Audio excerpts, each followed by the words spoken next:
Hello students, आज हम discuss करेंगे असेसमेंट प्रोसीजर्स के बारे में।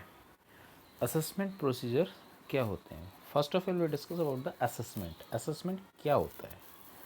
असेसमेंट, जैसे हम पहले भी मैंने डिस्कस किया है, असेसमेंट का मतलब है गणना करना कि आप अपने गणना किसकी करेंगे।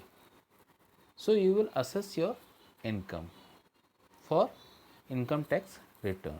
तो आप अपने आय की क्या करेंगे, उसकी पूरी गणना करेंगे, असेसमेंट करेंगे। और ये जो असेसमेंट है, इसके क्या तरीके हैं और कितने प्रकार का ये होता है, how many types of it is it. तो वही हम इसमें डिस्कस करने जा रहे हैं, असेसमेंट प्रोसीजर के बारे में। असेसमेंट क्या होता है, असेसमेंट की क्या फॉर्मेलिटीज़ हैं, क्या प्री रिक्वायरमेंट्स हैं, क्या स्टेप्स हैं, and who can assess it. और इस असेसमेंट में अगर कुछ गलतियां हो जाती हैं तो क्या रेमेडीज़ हैं, और अगर गलतियां होती हैं तो उसके अगेंस्ट क्या पेनल्टीज़ हैं, क्या नोटिस आएंगे आपको डिपार्टमेंट से। तो ये सारा कुछ हम इसमें डिस्कस करेंगे।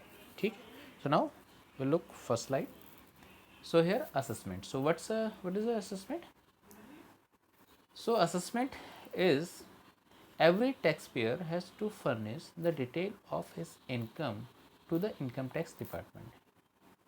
So these details are to be furnished by filling up his income tax return of income, which we call income tax return, ITR जिसको हम कहते हैं. So once the return of income is filled by the taxpayer, the next step is the processing of return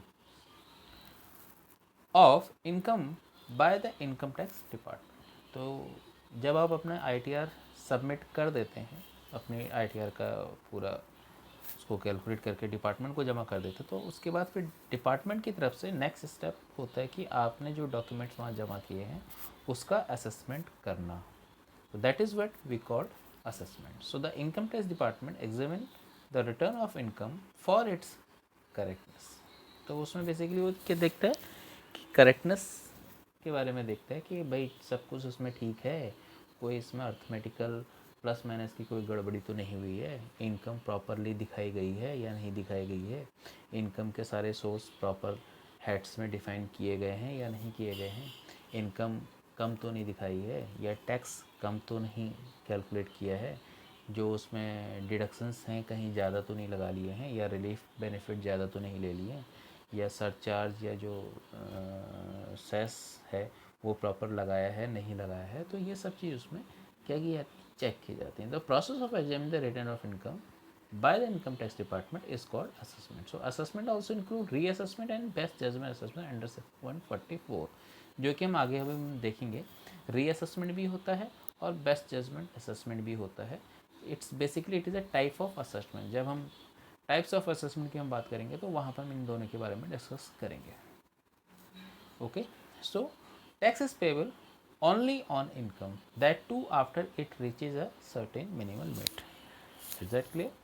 So जो tax होगा, जो payable होगा, that means it will be liable on you to pay tax only if you cross minimum tax limit, minimum tax slab जिसको हम कहते हैं, जो कि राइट नाउ अभी क्या है 2,50,000 अभी इस फाइनेंशियल ईयर में सरकार के द्वारा निर्धारित किया गया है। दोनों ही मतलब 19-20 और 20-21 जो फाइनेंशियल ईयर है उसमें जो minimum tax maximum tax rebate दिया गया है वो 2.5 लाख है, कि 2.5 लाख तक अगर आपकी इनकम है तो आपको कोई भी किसी भी प्रकार का टैक्स नहीं पड़ेगा।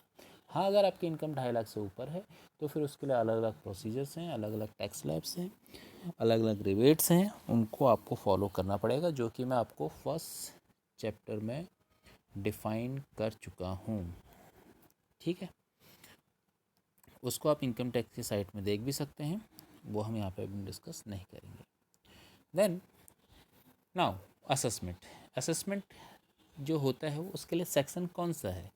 इनकम टैक्स डिपार्टमेंट जो आपका असेसमेंट करता है वो किस सेक्शन के अंतर्गत करता है? That is what 130 1 following types of persons who are bound to furnish income tax return. पहले हम डिस्कस कर रहे हैं कि जो 139 में कौन कौन इनकम टैक्स भरने के लिए बाउंड है, आईटीआर भरने के लिए कौन कौन बाउंड है, किसको आईटीआर भरना जरूरी है।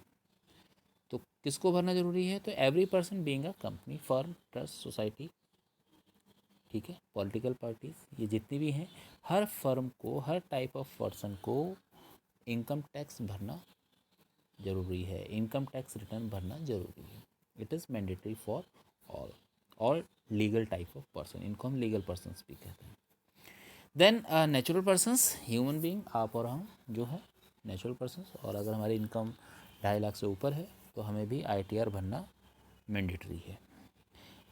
इसके अलावा कुछ और कंडीशंस इनकम टैक्स डिपार्टमेंट ने डिफाइन कर रखी हैं, कुछ जैसे कि आपका बिजली का बिल 50,000 से ऊपर है, या आप एक्सीडिंग फ्लोर एरिया आपके पास है, आप किसी मोटर व्हीकल आपके पास है, या ये आपने you travel to foreign country, और you are a holder of credit card, और you are a member of any club like Nainital club या रुद्रपुर सिटी क्लब, इस तरह के किसी क्लब के मेंबर हैं आप, जिनकी की मेंबर फीस आपकी 25,000 से ऊपर की है, तो you are under the income tax return criteria, ठीक है। So any person of income earn from property held under trust if the income exceed from max limit. वही कि अगर आपकी जो इनकम है वो किसी ट्रस्ट के अंडर में है और वहाँ से आपको इनकम हो रही है, तो वहाँ पे भी फिर आप इनकम टैक्स भरना पड़ेगा। Scientific research association, news agency, institutions of professions, education, ये सब मेडिकल इंस्टीट्यूट्स वगैरह, ये सब भी टैक्स, इनकम टैक्स रिटर्न भरने के लिए लायबल हैं। देखो, इनकम टैक्स तो हर कोई भरेगा, इनकम टैक्स रिटर्न जो है वो हर किसी को भरना आवश्यक है। इंडिविजुअल के केस में बस ये लिमिट ये है कि जो नेचुरल पर्सन है, नेचुरल पर्सन के लिए ये है कि वो 2.5 लाख अगर उनकी इनकम है या उससे कम है तो उनको लिए आवश्यक नहीं है, अदरवाइज़ 2.5 लाख से ऊपर है तो उनके लिए फिर मैंडेटरी है। बाकी जितने भी लीगल पर्सन है फिर हर एक को ही इनकम टैक्स रिटर्न भरना आवश्यक होता है, ठीक है। चाहे वो कंपनी हो, ट्रस्ट हो, सोसाइटी हो, यूनिवर्सिटी हो, मेडिकल हो, एजुकेशन इंस्टीट्यूट्स हो, प्रोफेसर्स हो, इंस्टीट्यूट ऑफ प्रोफेशंस हो, कोई भी हो, XYZ कोई भी हो, हर एक को इनकम टैक्स रिटर्न भरना मैंडेटरी है। Only in case of human being में उन्होंने थोड़ा सा उसको चॉइस दिया है, वो भी 2.5 लाख तक के उसमें। नाउ इनकम टैक्स रिटर्न की जो डेट है वो कब भरी जाएगी। देखो, इनकम टैक्स जो रिटर्न फाइल की जाती है प्रीवियस फाइनेंशियल ईयर के लिए भरी जाती है। प्रीवियस फाइनेंशियल ईयर जैसे अभी जो हमारा फाइनेंशियल ईयर चल रहा है वो चल रहा है 1 अप्रैल 2020 से 31 मार्च 2021 तक जो ये चल रहा है, ये हमारा करंट फाइनेंशियल ईयर है। और हमारा प्रीवियस फाइनेंशियल ईयर कौन सा हुआ, वो हुआ हमारा 1 अप्रैल 2019 से लेके 31 मार्च 2020 जो अभी जस्ट निकला है, वो हमारा प्रीवियस फाइनेंशियल ईयर है। तो हम प्रीवियस फाइनेंशियल ईयर की जो हम आईटीआर फिल करेंगे, इनकम टैक्स रिटर्न जमा करेंगे इनकम टैक्स डिपार्टमेंट को, कब करेंगे, 1 अप्रैल 2020 के बाद, यानी कि अब उसका टाइम स्टार्ट हो रहा है।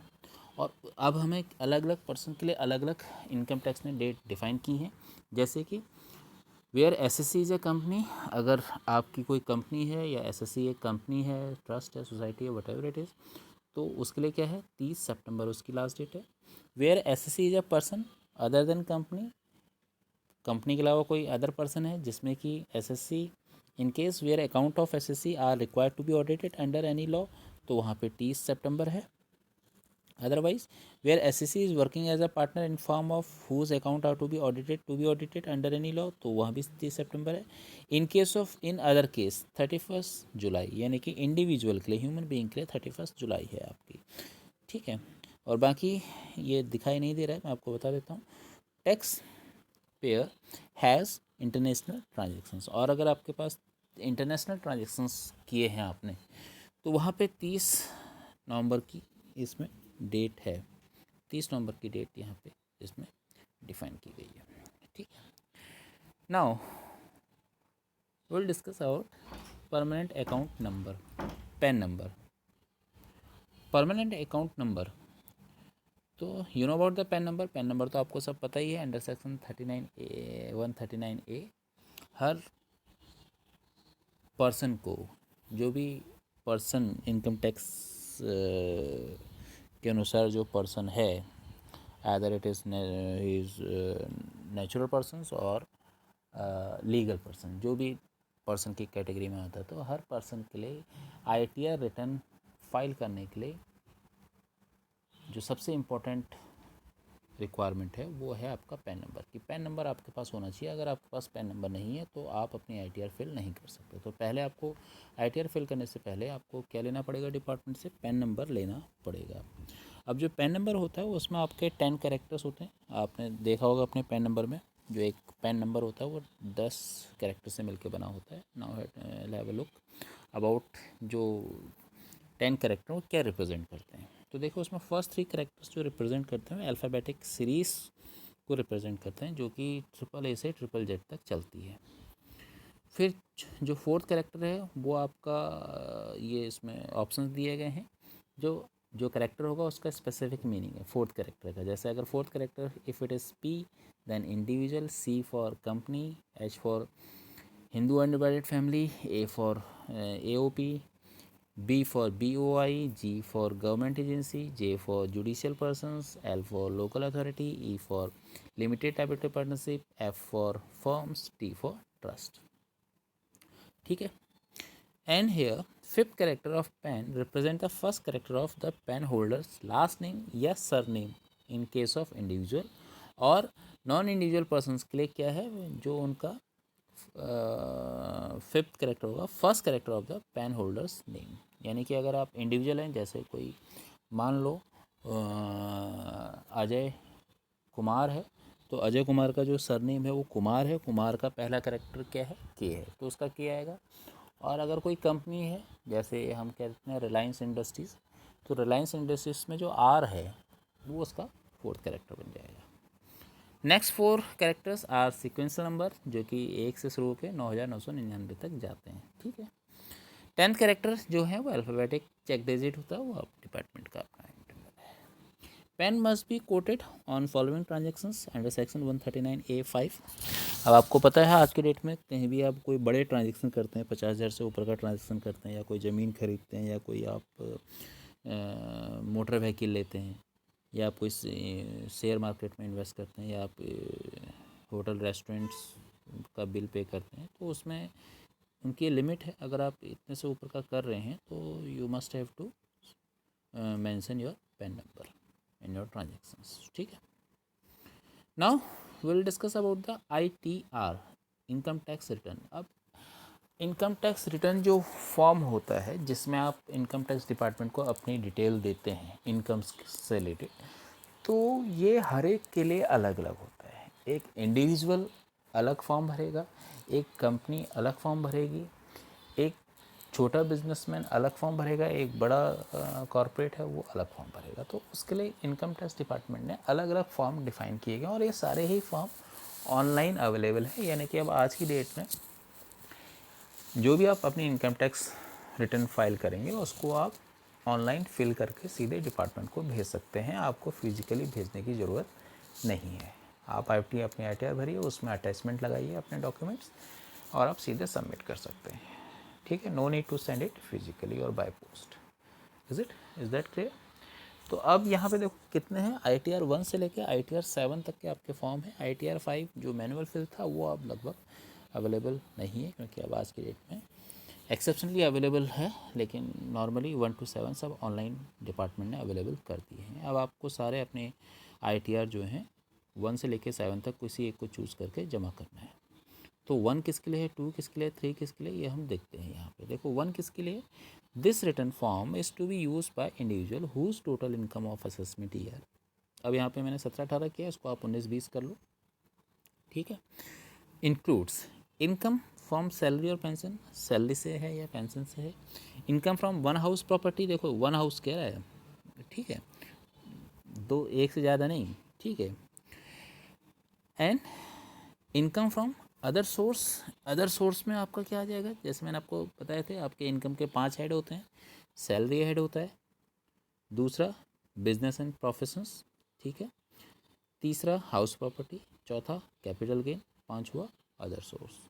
तो 5 हेड आपके होते हैं। तो 5 हेड में से 5वां हेड क्या है, अदर सोर्स। मतलब जो इनकम इन 4 हेड में कहीं नहीं डिफाइन की जा रही है, तो आप उसको कहाँ डिफाइन कर दोगे, अदर सोर्स में बेसिकली चीज़ें लॉटरी है, रेस हॉर्स हैं, गैम्बलिंग है, जुआ है, कोई भी मतलब आप इनकम टैक्स डिपार्टमेंट करता है, आपका कोई भी सोर्स हो वेदर इट इज़ लीगल और इलीगल, उसको तो इनकम से मतलब है, तो आप उसको अदर सोर्स में डिफाइन कीजिए और टैक्स दीजिए। बाकी काम अदर डिपार्टमेंट का है, वेदर इट इज़ लीगल और उसकी लीगलिटी चेक करने का काम तो अदर डिपार्टमेंट का है। इनकम टैक्स को मतलब है केवल टैक्स है, ठीक है।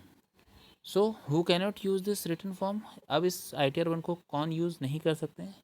कौन? जिनकी की इनकम 50 लाख से ऊपर है, जिनके की फॉरेन एसेट है, जिनके पास एग्रीकल्चर इनकम है 5,000 से ज़्यादा की, जिनके पास टैक्सेबल कैपिटल गेन है। कैपिटल गेन का मतलब यानी कि कोई प्रॉपर्टी है उससे उन्होंने बेचा, कोई पुरानी पुश्तैनी प्रॉपर्टी और पुश्तैनी प्रॉपर्टी को उन्होंने बेच दिया तो उससे उनको कैपिटल गेन हुआ, या कोई पुराना ज्वेलरी है उसको बेच दिया तो उससे तो कैपिटल गेन में आपका आता है।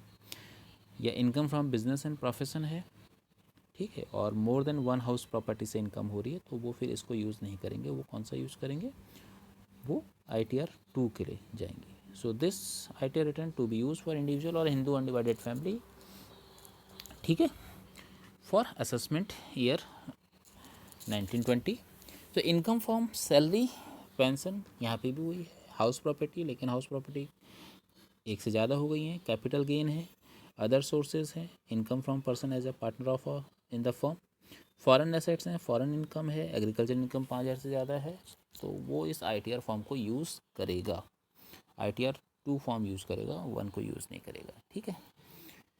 तो यहाँ पे return from should not be use by individual whose total income for the assessment year 1920 include income from business and profession, यानी कि बिजनेस एंड प्रोफेशन भी इंक्लूड करें तो आप इसको यूज़ नहीं करेंगे, ठीक है।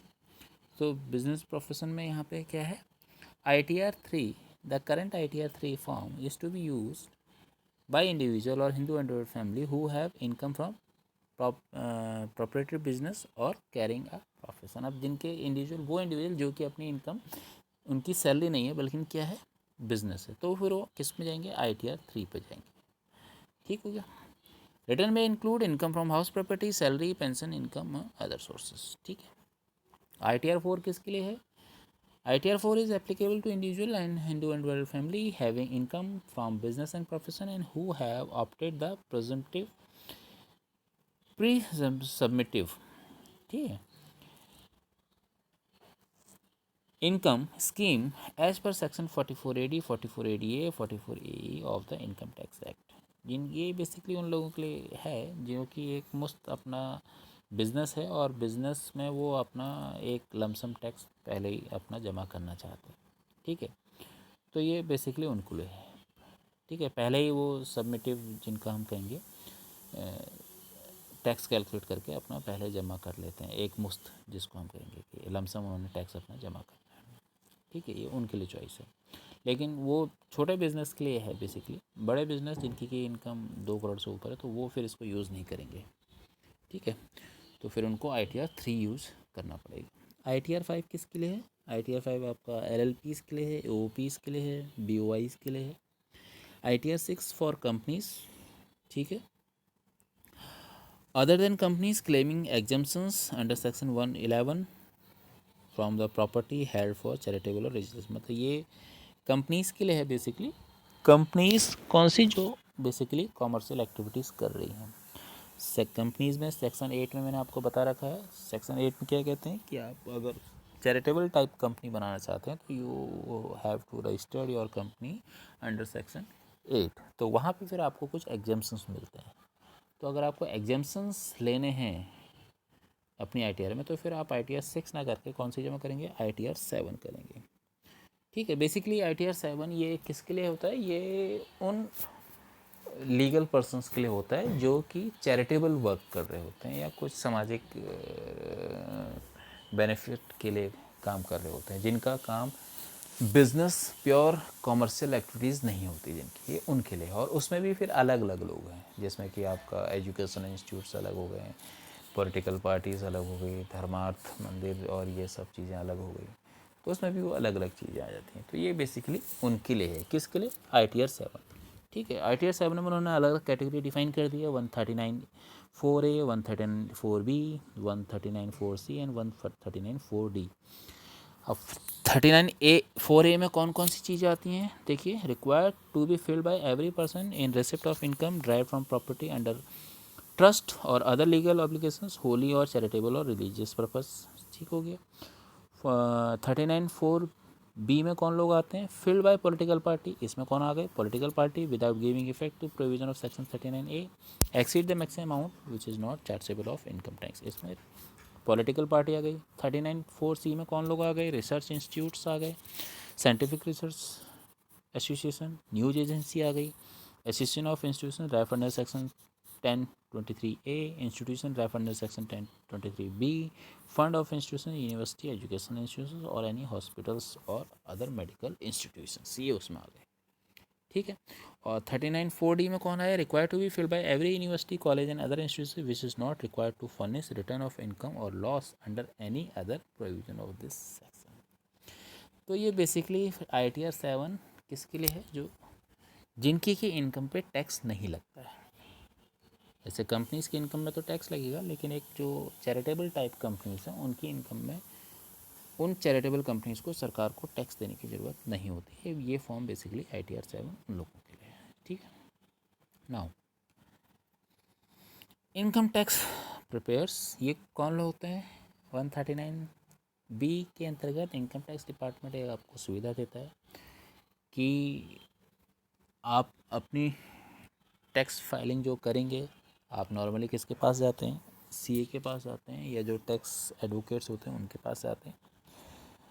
तो आप उसके लिए इनकम टैक्स डिपार्टमेंट में भी जा सकते हैं। वहाँ आपके पास आपके लिए इनकम टैक्स प्रिपेयर्स अवेलेबल होते हैं, जो कि आपको हेल्प करते हैं आपका टैक्स असेसमेंट करने में। वो आप उनको अपना पूरा इनकम बताएंगे, पूरे रिसोर्स बताएंगे, एक्सपेंसेस बताएंगे, सारी डिटेल आप उनको देंगे अपने अकाउंट्स की, और वो आपका टैक्स असेसमेंट कर देंगे। ठीक है। तो ये आपको इनकम टैक्स प्रिपेयर्स आपको कहाँ मिलेंगे, इनकम टैक्स डिपार्टमेंट, जो भी आपके क्षेत्र का इनकम टैक्स डिपार्टमेंट है वहाँ आपको ये मिलेंगे। नाउ ITR इन इलेक्ट्रिक फॉर्म, ये तो अब आपको पता ही है, आज के डेट में सारा कुछ ऑनलाइन हो चुका है। तो it is mandatory to fill your income tax return in electronic form as per section 139D। साथ ही साथ आपको जब आप फाइल कर रहे हैं तो आपको कुछ अटैचमेंट लगाने होते हैं, जो कि डॉक्यूमेंट हैं स्टेट, जिसमें आप क्या लगाएंगे, statement receipt certificate of report which may not be furnished along with the return of electronic form shall be produce before the AO on demand. जो आप भेजना है वो तो आप इलेक्ट्रॉनिक फॉर्म में भेजेंगे, जो नहीं भेज सकते हैं तो वो असेसिंग ऑफिसर के डिमांड में फिर आपको फिजिकली प्रोड्यूस करने पड़ सकते हैं, लेकिन जो पॉसिबल है वो आप इलेक्ट्रॉनिक फॉर्म में भेज दीजिए। Now filling of return steps, ये बेसिकली प्रैक्टिकल है। ये मैं आपको वैसे कई बार दिखा चुका हूँ, जब मैंने अलग अलग हेड्स की इनकम के बारे में डिस्कस किया है तो वहाँ पे मैं आपको प्रैक्टिकली करके दिखाया भी है मैंने आपको एक्सेल में, कैसे हम इनकम कैलकुलेट करते हैं। तो ये वही स्टेप बता रहा है, जैसे कि हम पहले सारे सोर्स ऑफ इनकम आइडेंटिफाई करेंगे, फिर उन सोर्स की इनकम को उसमें मेंशन करेंगे, फिर टोटल ग्रॉस इनकम निकलेगी, फिर उसके बाद हम क्या करेंगे, डिडक्शंस जो भी हमारे अवेलेबल हैं सेक्शन 80 के अंतर्गत, वो सारे डिडक्शंस हम घटाएंगे, माइनस करेंगे, तो हमारी टोटल इनकम निकल के आएगी। टोटल इनकम निकलने के बाद हम tax payable on total income compute करेंगे कि हमारा भाई टोटल इनकम पे कितना टैक्स निकल के आ रहा है। फिर जो टैक्स अमाउंट निकल के आया उसमें अगर हमें कोई रिबेट लेनी है सेक्शन 89, 87 के अंतर्गत, वो हम लेंगे। उसके बाद हम क्या करेंगे, सरचार्ज लगाएंगे 10 या 15%, वो 50 लाख या 1 करोड़ से ऊपर के ऊपर लगता है। फिर उसमें क्या लगाएंगे हम, एजुकेशन सेस और हायर एजुकेशन सेस लगाएंगे, जो कि कितना है 4% है अभी, 4%।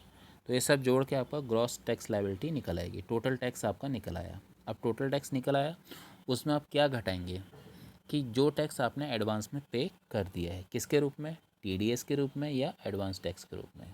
TDS कब होता है, जब आप कहीं से नौकरी कर रहे हैं तो वहाँ एम्प्लॉयर आपका TDS काटता है, या कोई आप बिज़नेस कर रहे हैं तो आपने किसी को माल बेचा, तो जब आपने कोई माल बेचा तो उसके बेचने के बदले जो आपको पेमेंट होती है उसमें TDS काट के आपका पेमेंट आपको दे देता है। तो जो TDS किसके द्वारा जमा किया जाता है, एम्प्लॉयर के द्वारा, या जो पेमेंट पार्टी है उसके द्वारा आपके नाम से इनकम टैक्स डिपार्टमेंट को टैक्स जमा किया जाता है। तो TDS का अमाउंट आपकी तरफ से कितना TDS जमा हुआ है और कितना एडवांस टैक्स जमा हुआ है, वो दोनों जोड़ के आप नेक्स्ट टैक्सेबल इनकम में माइनस कर देंगे। तो जो भी बचता है, अब उसमें क्या होगा कि या तो आपका टैक्सेबल अमाउंट आएगा, या वो ज़ीरो हो जाएगा, या वो ज़्यादा, कि आपका जितना टैक्स बना उससे ज़्यादा आपने टैक्स सरकार को जमा कर दिया। अगर आपने ज़्यादा टैक्स जमा कर दिया तो सरकार आपको रिफ़ंड कर देगी, और अगर आपने कम टैक्स पे किया है तो आपको जो रिमेनिंग अमाउंट है वो आपको टैक्स पे करना पड़ेगा। और इसी बीच में अगर आपको लगता है कि आपकी तरफ से एडवांस टैक्स पे करने में देरी हुई है, तो आपको फिर इंटरेस्ट भी देना पड़ेगा एज पर सेक्शन 234B और 234C के अंतर्गत। 1% पर मंथ के हिसाब से इनकम टैक्स लगाता है। और सेकंड कंडीशन, गलती ये हो सकती है कि आपने इनकम टैक्स रिटर्न फाइल ही लेट किया, जैसे आपकी अलग अलग डेटें हैं, 30 सितंबर, 31 जुलाई, 30 नवंबर, तो उनके बाद अगर आपने जमा किया है इनकम टैक्स रिटर्न, तब भी उसमें फिर इंटरेस्ट लगेगा अंडर सेक्शन 334A के अंतर्गत। आपने उसमें भी इंटरेस्ट देना पड़ेगा आपको। तो वे सब कुछ कैलकुलेट करने के बाद reduce from net tax payable, reduce advance tax and TDS, add interest balance amount to arrive self assessment tax और नेट रिफंड ड्यू। जो भी है फिर आपका या तो टैक्स बनेगा या टैक्स नहीं बनेगा, या फिर आपने ज़्यादा जमा कर दिया है तो वो आपका रिफ़ंड आ जाएगा। तो ये कुछ 3 कंडीशन बनती हैं, या तो आप सरकार को टैक्स दोगे साल के अंत में, या आपका टैक्स ज़ीरो होगा, या आपने ज़्यादा टैक्स जमा कर दिया। ज़्यादा जमा कर दिया तो फिर आपको वापस आ जाता है इनकम टैक्स डिपार्टमेंट के द्वारा। ठीक है, ठीक। तो ये आपका filling of income tax return के स्टेप हैं। Now will discuss about the return of income, यानी कि जो इनकम टैक्स रिटर्न्स जो होती हैं, जो इसको हम ITR बोलते हैं, वो कितने तरह की होती हैं। तो देखो, ये आपकी मैंडेटरी और voluntary returns under section 139, filling of income tax in case of loss, belated return, revise return, defective return, ये हमारी 5 तरह की रिटर्न्स होती हैं। Now will look about the mandatory और वॉलंटरी रिटर्न। देखो, अंडर सेक्शन 139A, मैंडेटरी और voluntary दोनों ही इसको हम कहते हैं। मैंडेटरी कब हो जाती है, जब आप टैक्स स्लैब के अंतर्गत आ जाते हैं। जैसा अगर आपकी टैक्स इनकम जो है 2.5 लाख से ऊपर है तो फिर आपके लिए मैंडेटरी है टैक्स फाइल करना। और अगर आपकी इनकम 2.5 लाख से नीचे है तो आपके लिए वॉलंटरी है। आप चाहो तो टैक्स ITR भर सकते हो, चाहो तो नहीं भी भर सकते हो। या अगर आपको बिजनेस में लॉस हुआ है तो आप चॉइस है कि भर भी सकते हो, नहीं भी भर सकते हैं। तो जब आप टैक्स स्लैब में आते हैं तो फिर आपके लिए मैंडेटरी हो जाता है, और जब आप टैक्स स्लैब में नहीं आते हैं तो आपके लिए वॉलंटरी हो जाता है। तो दोनों ही कंडीशन आपके यहाँ पे होती है under section 139A। So every person who has a total income that exceed the exemption limit is liable to furnish income tax return within a due date. ठीक है। So any private public domestic foreign country located and doing business in India, वो सब, any firms including LLP or unlimited liability partnership, any resident who has an assets located outside of India, or any resident who retains signing authority for an account based outside India. For all these cases, tax return need to be filed mandatorily in prescribed form irrespective of the amount of tax liability on those income. ठीक है। Every HUF, Hindu Undivided Family, AOP and BOI, if total income of these bodies or entity exceed the prescribed exemption limit, they are liable to file income tax return in prescribed format with required documentation. ठीक है। तो ये आपका पहला है। Second कौन सी, जिसको हम कहते हैं filling income tax in case of loss under section 139(3). In case of loss basically ये होता है कंपनीज़ के लिए, इंडिविजुअल के लिए खास ज़रूरत नहीं होती है, बट फिर भी भरना चाहे तो भर सकता है इन केस ऑफ कि जब उसको कैपिटल गेन में लॉस हुआ है तब, अदरवाइज उसको ज़रूरत नहीं है। In case of individual tax payer, if he loss was incurred in previous financial year, then filling a tax return is not mandatory. ठीक हो गया, इंडिविजुअल को ज़रूरत नहीं है। The tax return for loss in compulsory for companies and firms for the previous year as follows. लेकिन companies को tax return file करना ज़रूरी होता है, चाहे भले उनको इनकम हुई हो या उनको लॉस हुआ हो। लॉस हुआ है तब भी उनके लिए ज़रूरी होता है, क्योंकि वो फिर नेक्स्ट फाइनेंशियल ईयर में उसको क्लेम करते हैं, एक्यूमुलेट करते हैं।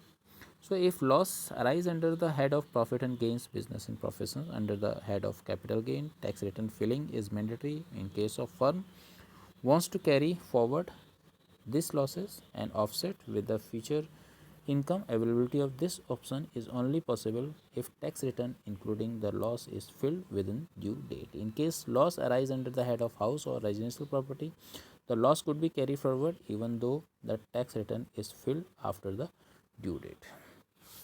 ठीक है। So if loss is filled for return under section 142 except for loss under the house property, other losses could not be carried forward. However, the unabsorted depreciation could be carried forward for such cases. ठीक, तो जहाँ पे house property में loss हुआ है तो आप चाहें तो उसको भर सकते हैं, लेकिन कंपनी के लिए तो मैंडेटरी है, इंडिविजुअल के लिए ऑप्शन है। In case of loss of offset against some income in other category for the same year is permitted to the offset even though return is filled after due date. देखो, loss के case में due date के बाद भी आपको choice मिलती है कि आप भर सकते हैं। Loss for earlier years could be carried forward if the return of loss for those years were filled and due with due dates and those losses were assessed. ठीक है। Now next is belated return under section 139(4). belated return का मतलब कि आपको, जैसा मैंने बताया है कि आप अप्रोप्रिएट टाइप ऑफ पर्सनस के लिए अप्रोप्रिएट डेट इनकम टैक्स के द्वारा डिफाइन की गई है। तो अगर आप उस डेट के बाद कोई आईटीआर फिल करते हैं तो फिर आपकी कौन सी आईटीआर मानी जाएगी? बी-लेटेड रिटर्न आईटीआर मानी जाएगी। ठीक है, तो बी-लेटेड आईटीआर आप, एक है कि इनकम टैक्स डिपार्टमेंट के पास आपके पास नोटिस आया 142(1) के अंतर्गत, फिर आपने टैक्स भरा, फिर आपने अपनी आईटीआर भरी, और जब आप लेट आईटीआर भरते हैं तो फिर आपको कुछ पेनल्टी देनी पड़ती है। उसमें क्या है, however the tax pair might be charge with a penalty of ₹5,000 under section 271(f) of IT act in case return और सबमिटेड आफ्टर पर्टेंट असेसमेंट ईयर।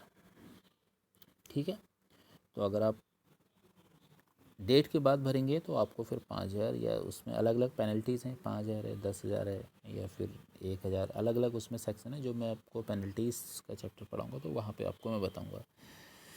तो पेनल्टीज़ आपके पास आपको लगती हैं लेट आईटीआर भरने में। ठीक है, there would be no penalty impose in case of income did not required a mandatory filling as per the previous provision under section 139(1) even though the return was filled after the expiration of assessment year।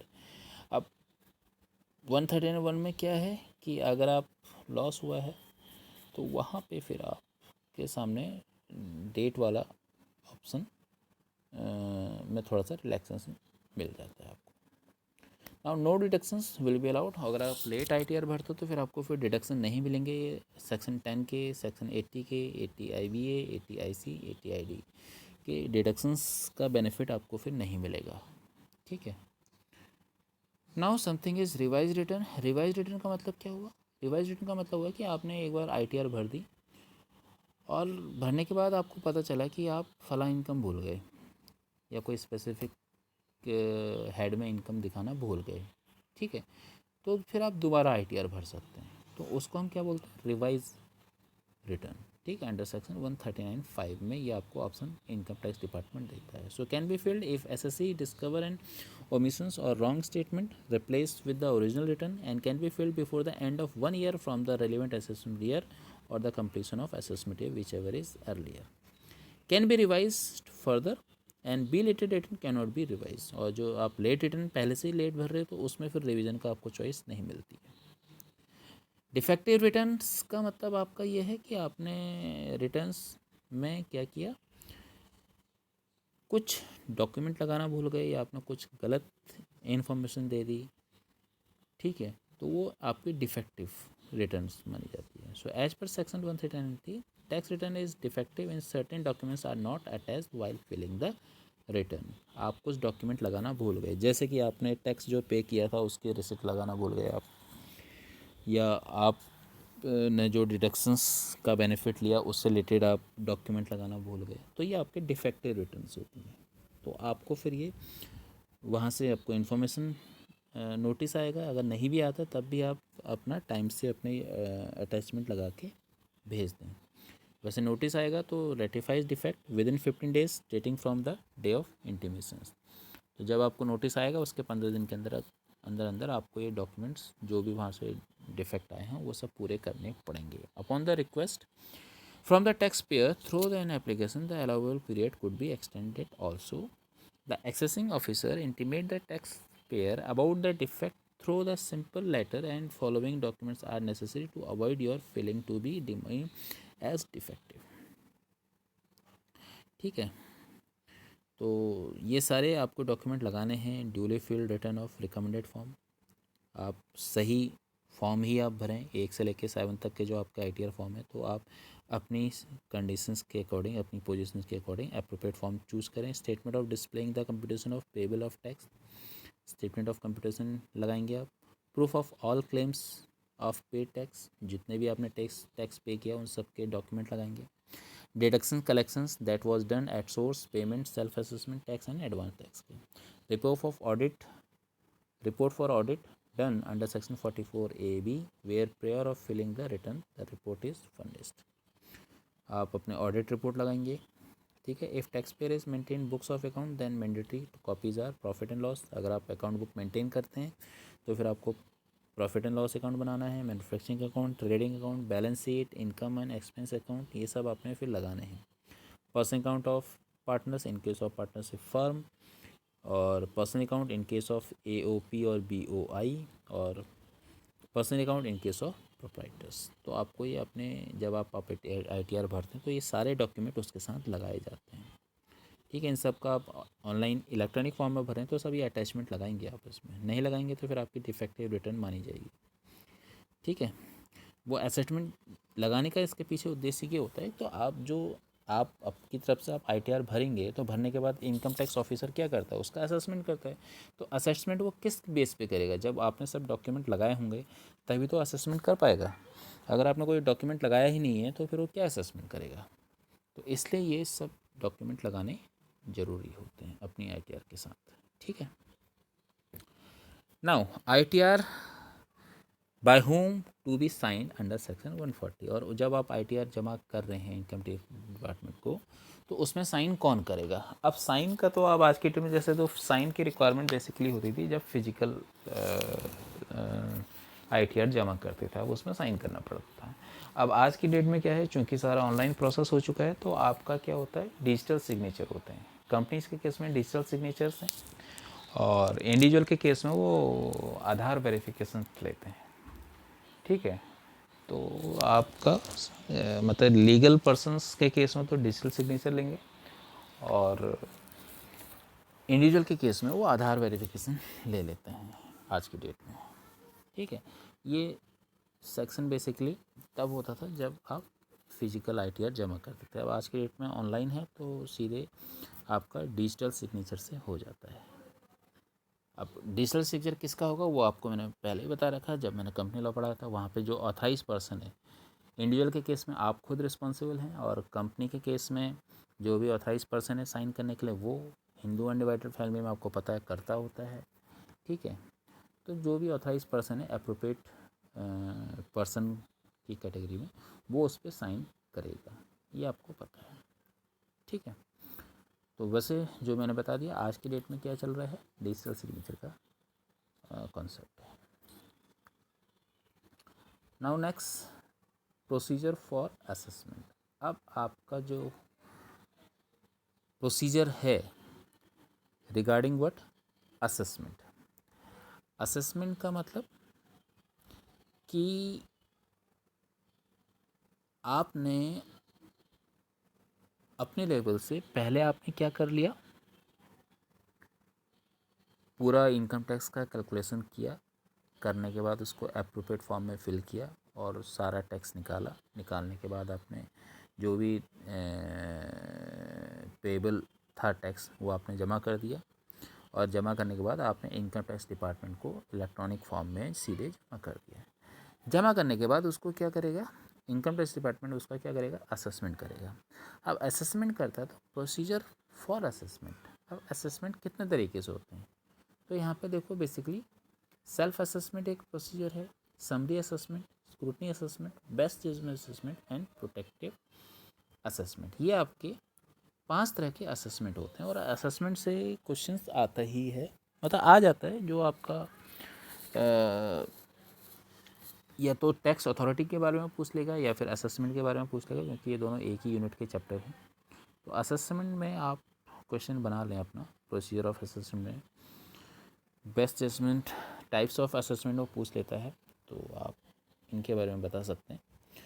तो देखो इन 5 जो assessment हैं, 5 assessment में से जो self assessment है वो आप खुद करते हैं, अपना असेसमेंट आप खुद करते हैं, यानी कि ये डिपार्टमेंट के द्वारा नहीं किया जाता।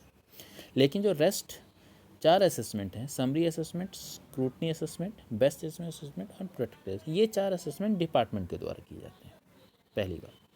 ठीक है, तो पहला असेसमेंट जो है आपका सेल्फ असेसमेंट है। सेल्फ असेसमेंट जो आप पूरी ITR बनाने से लेके टैक्स जमा करने तक की जो पूरी कार्रवाई करते हैं वो आप खुद कर रहे हैं, तो आपका सेल्फ असेसमेंट होता है, जिसको हम कहते हैं self assessment under section 140। So computation of tax by SSC is known as self assessment.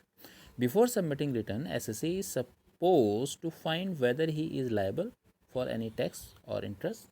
Any tax paid by SSC under self-assessment is deemed to have been paid towards regular assessment. Such persons are liable to pay tax together with the interest payable for any delay in furnishing the return or any default or delay in payment of advance tax. So, before furnishing the returns and the returns shall be accompanied by proof of payment of such tax interest, taking following into account: the amount of tax, if any, already paid, any tax deducted or collected at source, any relief at tax deductions, tax claimed under sections 90 और 91, जिसमें मैंने आपको बता रखा है double tax system है आपका।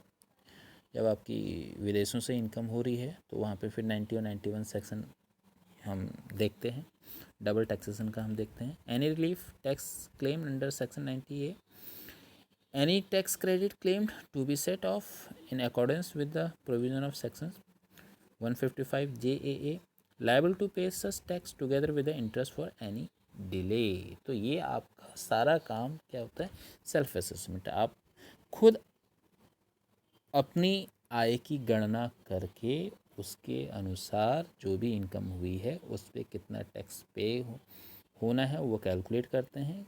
Tax निकालने के बाद आप ये देखते हैं कि आपने कितना टैक्स साल भर में पे कर दिया है, TDS या एडवांस टैक्स के रूप में, या आपने उसके बाद फिर आप रिलीफ लेते हैं। रिलीफ 87, 89, 90, 91 में आप ये रिलीफ लेते हैं, और कुछ फ्रिंज बेनिफिट अगर आपने लिए हैं तो आपके इसमें जाते हैं 115 में। ये सब कुछ आप खुद करते हैं, क्योंकि इसमें डिपार्टमेंट का कोई रोल नहीं होता, तो इसलिए क्या कहा जाता है, सेल्फ असेसमेंट किया जाता है। तो ये जो सेल्फ असेसमेंट है बेसिकली SSC द्वारा खुद किया जाता है। ठीक है, बाकी जो रेस्ट असेसमेंट हैं वो आपके किसके द्वारा किया जाएगा, डिपार्टमेंट के द्वारा किया जाएगा। सो consequence of non-compliance with section 140A. If SSC fails to pay such tax or interest, he shall be deemed to be SSC in default in respect of such tax interest. Penalty proceedings may be initiated under section 221. ठीक है, now we'll see about the summary assessment under section 143(1). Summary assessment. अब ये assessment किसके द्वारा किया जाएगा, ये जो असेसमेंट है ये आपका डिपार्टमेंट के द्वारा किया जाता है। ठीक है, डिपार्टमेंट के द्वारा, यानी कि जो भी असेसिंग ऑफिसर है। असेसिंग ऑफिसर कौन होगा, वो ITO से लेके मैंने आपको बता दिया है, जॉइंट कमिश्नर तक का कोई भी अधिकारी हो सकता है जिसको भी कमिश्नर के द्वारा असेसिंग पावर दी गई है। So this is a preliminary assessment, and is referred to as a summary assessment without calling the SSC. ये जो असेसमेंट होता है मतलब इसमें एसएससी को नहीं बुलाया जाता है, सीधे उसके जो भी उसने जमा किए हों उसको हम डिपार्टमेंट के द्वारा पेपर चेक कर लिया जाता है। Assessment under section 143A is like to preliminary checking of the return of income at this stage. Detail scrutiny of the return income is not carried out. The total income और loss computed after making the following adjustment, namely any arithmetical error. अब इसमें check क्या क्या किया जाए, देखो check क्या है कि कोई अर्थमेटिकल एरर तो नहीं है, एनी इनकरेक्ट क्लेम, कोई इसने गलत क्लेम तो नहीं ले लिया है, if such incorrect claim apparent from any information is in the return, ठीक है। Disallowance of loss claimed if return of previous year for which set off loss is claimed was furnished beyond due date specified in the section. कोई जो पुराने loss claim कर रहा है वो उसने गलत क्लेम तो नहीं कर लिया है। Disallowance of expenditure indicated in order report, कोई गलत खर्चा तो उसने नहीं दिखा दिया है। Reported but not taken into account in computing the total income in the returns. Disallowance of expenditure indicated in the audit report but not taken into, अच्छा ये तो लाइन वही रिपीट हो गई है, ठीक है। Disallowance of deductions claimed under section 1080 i.e. if return is furnished beyond the due date specified under section 139(1). मतलब उसमें ये समरी असेसमेंट में ये देखा जाता है कि भाई इसने कोई अर्थमेटिकल एरर तो नहीं है, घटाने जोड़ने में तो कोई गलती नहीं की है, या इसने कोई गलत डिडक्शंस तो क्लेम नहीं कर दिया है, या इसने कोई गलत लॉस तो क्लेम नहीं कर दिया है, या इसने कोई गलत रिलीफ तो क्लेम नहीं कर दिया, या इसने कोई गलत एक्सपेंस तो नहीं दिखा दिया है, या इसने कोई गलत आपका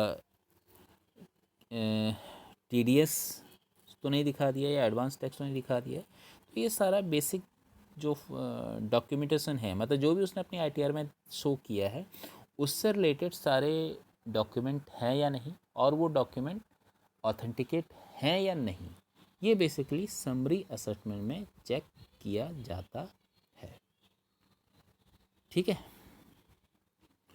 तो ये आपका मेन उसमें चेक किया जाता है summary assessment. No such adjustment shall be made unless an intimation is given to SSC of such adjustment either in writing और इलेक्ट्रॉनिक मोड।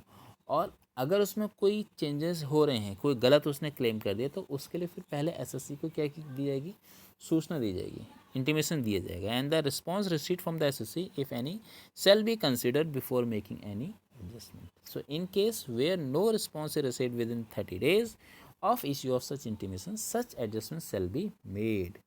ठीक है, अगर एसएससी की तरफ से कोई रिस्पॉन्स नहीं आता तो एडजस्टमेंट कर दिए जाते हैं। So after correcting the arithmetical error और incorrect claim as discuss above, the tax and interest and fee if any shall be computed on the basis of adjusted income, and any sum payable or refund due to the tax payer shall be intimated to him. और उसके बाद जो भी tax बनता है या refund बनता है उसकी सूचना किसको दे दी जाती है, एसएससी को दे दी जाती है। तो ये हमारा समरी असेसमेंट होता है, इसमें बहुत ज़्यादा कुछ नहीं होता है, बस बेसिक चेक कर लिया जाता है, ठीक है। So intimation shall be prepared और generated and send to the tax payer specifying the sum determined to be payable or amount refund to the taxpayer. Intimation shall also be sent to the taxpayer in case where the loss declared in return of income by taxpayer is adjusted but no tax or interest is payable or no refund is due to him. The acknowledgement of the return of income shall be deemed to be intimations in case where no sum is payable or refundable to the SSC or where no adjustment is made to the return of income. और जब आप अपनी ITR जमा करते हैं तो आपको एक एक्नॉलेजमेंट मिलता है, तो उसी को वो इंटीमेशन मान लिया जाता है इन केस कोई रिफंड या कोई टैक्स या कोई एडजस्टमेंट नहीं बन रहा है। तो time limit assessment under section 143 can be made with in the period of 1 year from the end of financial year in which the return of income is filled, ठीक है। और इसकी जो समरी असेसमेंट है इसकी जो लिमिट है वो 1 साल है, मतलब आपने जब आईटीआर भरा है उसी असेसमेंट ईयर में इसका समरी असेसमेंट हो जाना चाहिए, अगर इनकम टैक्स डिपार्टमेंट समझता है तो, ठीक। नाउ सेकंड, ये थोड़ा सा कॉम्प्लिकेटेड है। कॉम्प्लिकेटेड मतलब scrutiny assessment under section 143 three, ये एक असेसमेंट जो होता है ये तब होता है जब इनकम टैक्स डिपार्टमेंट को डाउट हो जाता है या लगता है कि आपने अपनी आईटीआर में कुछ गड़बड़ करी है, आपने कुछ टैक्स कम पे किया है, आपने कुछ इनकम कम दिखाई है, और फिर वहाँ पे आपका असेसमेंट का डिटेल, आपके अकाउंट्स का डिटेल्ड असेसमेंट किया जाता है। फिर आपके बुक्स वगैरह, बिल्स, टीडीएस वगैरह वगैरह वगैरह, जो भी असेसमेंट से रिलेटेड डॉक्यूमेंट्स हैं वो सारे डिटेल में चेक किए जाते हैं। फिर इसमें फिर आपको बुलाया भी जाता है, मतलब आप खुद या अपने रिप्रेजेंटेटिव को इनकम टैक्स डिपार्टमेंट में भेजेंगे, खुद उसको डिस्कस करेंगे, अपने पॉइंट्स रखेंगे, और इनकम टैक्स डिपार्टमेंट में जो असेसिंग ऑफिसर, अगर वो आपके पॉइंट से सेटिस्फाई है तो ठीक है, अगर वो सेटिस्फाई नहीं है तो फिर वो आपका टैक्स दोबारा से कैलकुलेशन करता है। ये स्क्रूटनी असेसमेंट है। स्क्रूटनी नॉर्मली हर एक की नहीं होती है, ये बहुत रेयर केसेस में होती है, नॉर्मली रैंडमली होती है, ठीक है। स्क्रूटनी असेसमेंट जिसको हम कहते हैं स्क्रूटनी।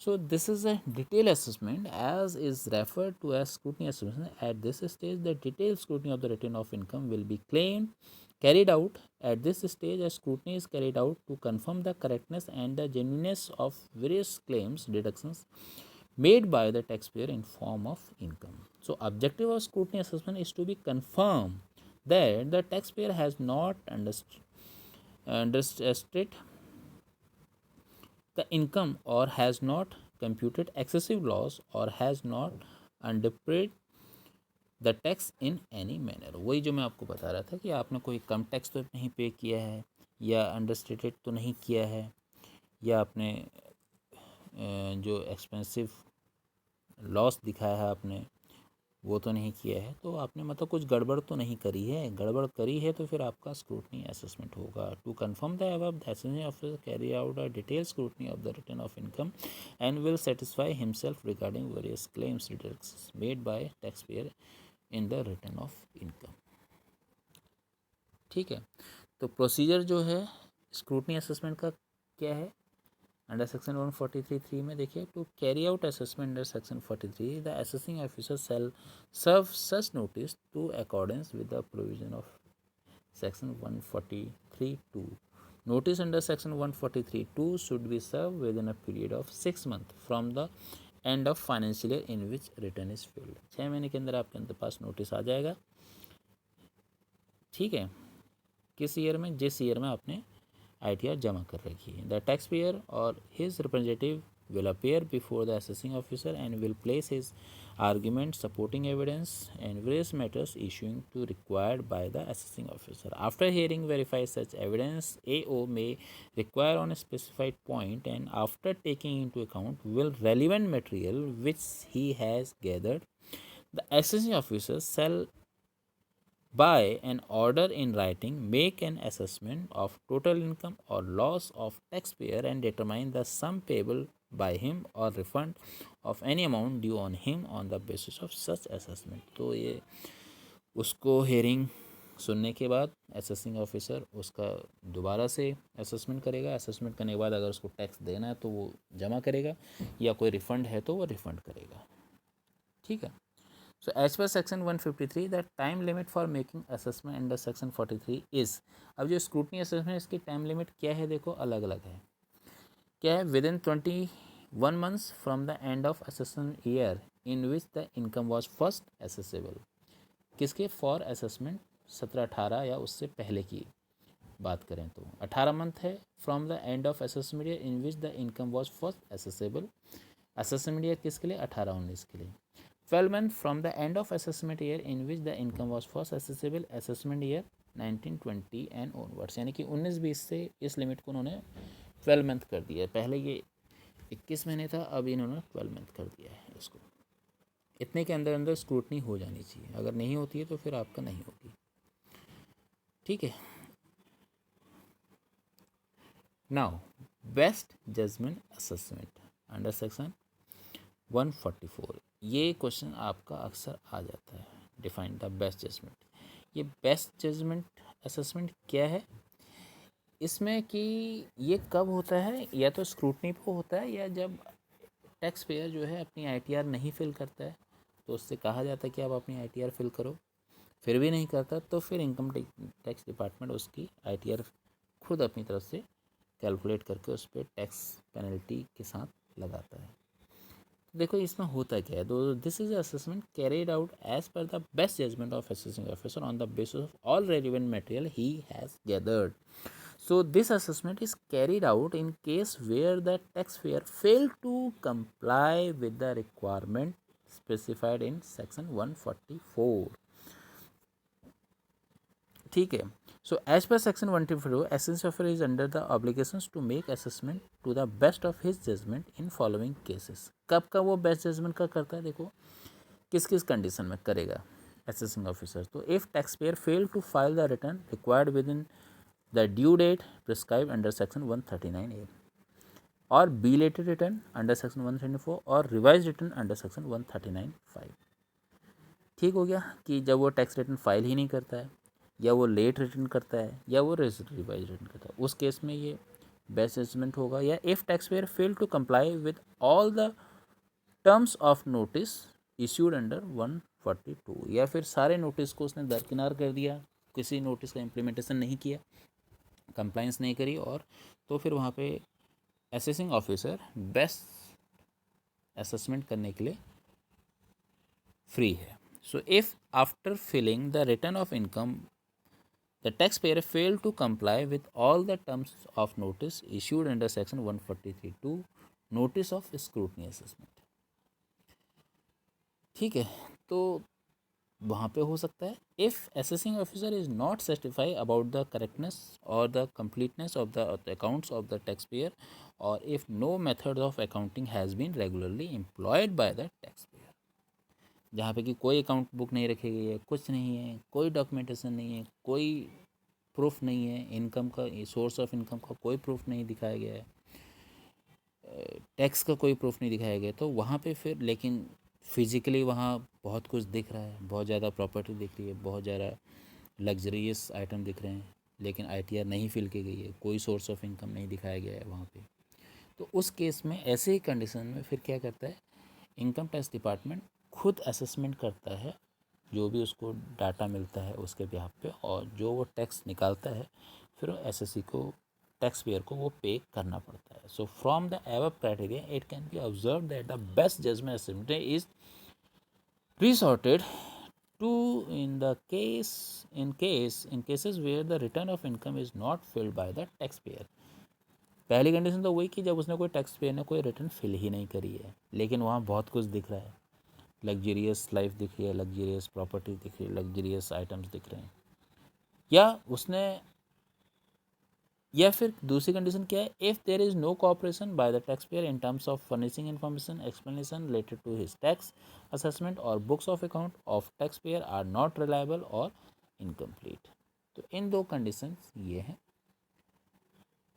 तो यहाँ पे वो फिर क्या करेगा बेस्ट जजमेंट असेसमेंट करेगा। अब उसमें बेस्ट जजमेंट में दो ऑप्शन है उसके पास, एक होता है कंपलसरी बेस्ट जजमेंट असेसमेंट और दूसरा होता है discretionary best judgment assessment. Compulsory में क्या होता है, it is done when assessing officer find that there is an act amounting to non cooperation by SSC और where SSC is found to be defaulter in supplying information to the department, जहाँ पे कि SSC की तरफ से department को किसी भी प्रकार का कोई भी कॉपरेशन नहीं किया जा रहा है, तो वहाँ पे फिर डिपार्टमेंट खुद सारी इनकम का असेसमेंट करेगा और उस पर टैक्स पेनल्टी के साथ लगा देगा। डिक्शनरी में क्या है, डिक्शनरी बेस्ट जजमेंट असेसमेंट में क्या है, it is done in case where assessing officer is dissatisfied with the authenticity of accounts given by the SSC or where no regular methods of accounting has been followed।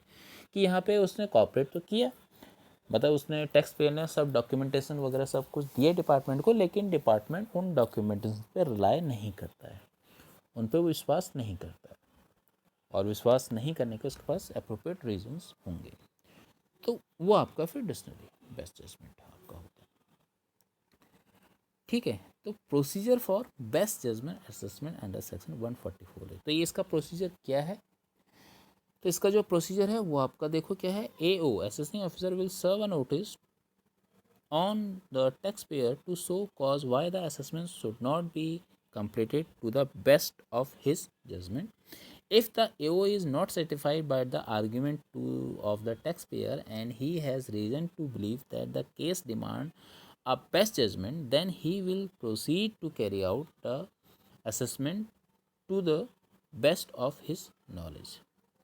तो वहाँ पे tax payer को notice दिया जाएगा. Notice देने के बाद tax payer अपने आर्ग्यूमेंट, अपने डॉक्यूमेंटेशन सब कुछ देगा, और देने के बाद अगर फिर भी ए को लगता है कि नहीं साहब इसकी सारी इन्फॉर्मेशन जो है वो केस से रिलेटेड ऑथेंटिकेट नहीं है या उसमें विश्वास नहीं किया सकता, तो वहाँ पे वो उसको कर सकता है. तो if the criteria of best assessment are satisfied, then after taking into account all relevant material which the AO has gathered and after giving the taxpayer an opportunity of being heard, को सुनवाई का मौका दिया जाता है. किसको? Tax payer को. The AO shall make assessment to the total income and loss to the best of his knowledge, judgment and that determine the sum payable by the taxpayer on the basis of such assessment. ऐसा नहीं कि वो एक तरफा करेगा assessing officer, उसको सुनवाई का भरपूर मौका दिया जाता है टैक्स पेयर को. So as per section 53, assessment under section 144 shall be made within a period of 2 years from the and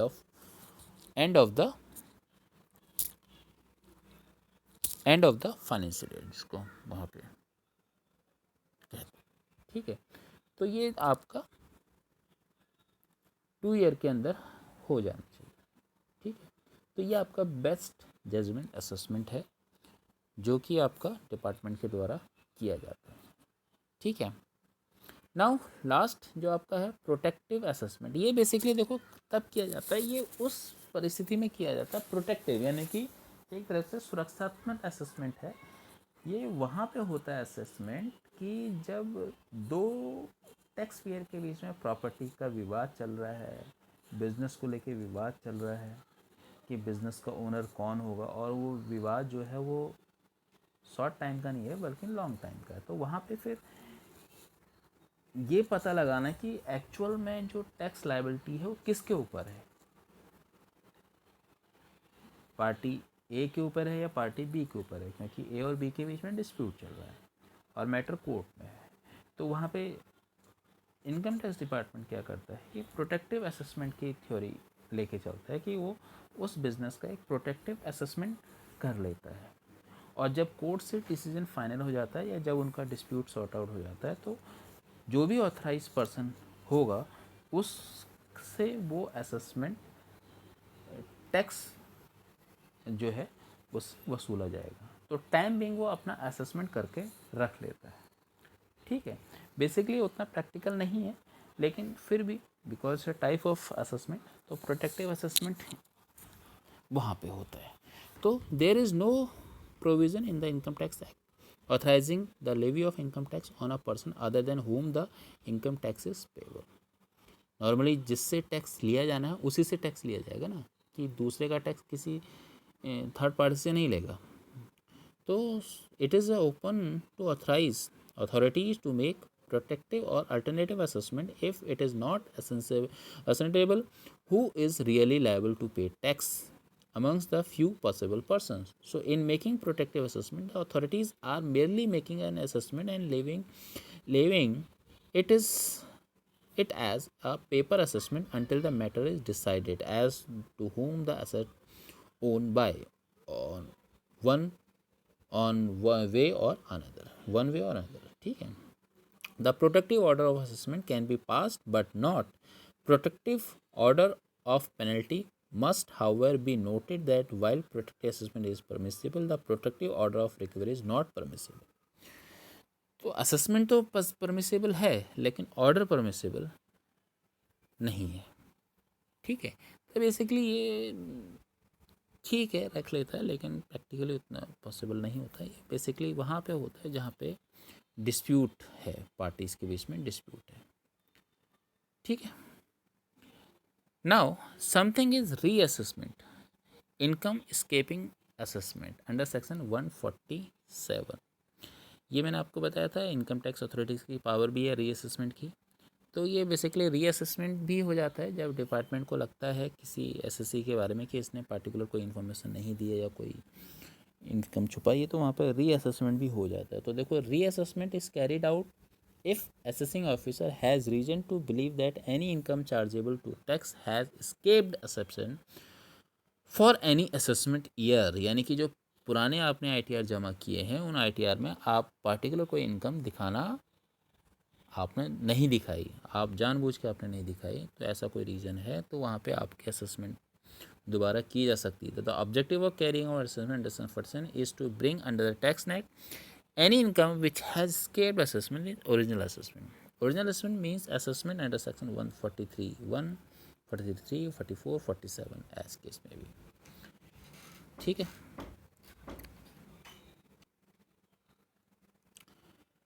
ठीक है, तो रीअसेसमेंट जो प्रोसेस है under section 147, the assessing officer has to issue notice under section 48 to the taxpayer and has to give him an opportunity being heard.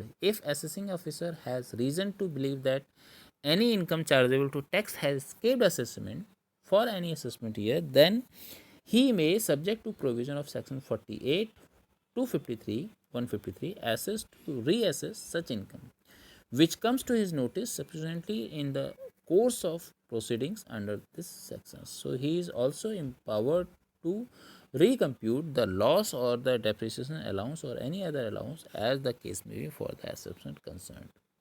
तो reassessment भी कई बार हो जाता है, तो वो आपका स्पेसिफिक केस में ही जहाँ पे कि डिपार्टमेंट को बहुत ज़्यादा बिलीव करने के कारण हो कि भाई फला ईयर में तो इसकी इतनी इनकम हुई थी और इसने दिखाई नहीं है, तो आपका रीअसेसमेंट हो सकता है. तो ये आपके बेसिकली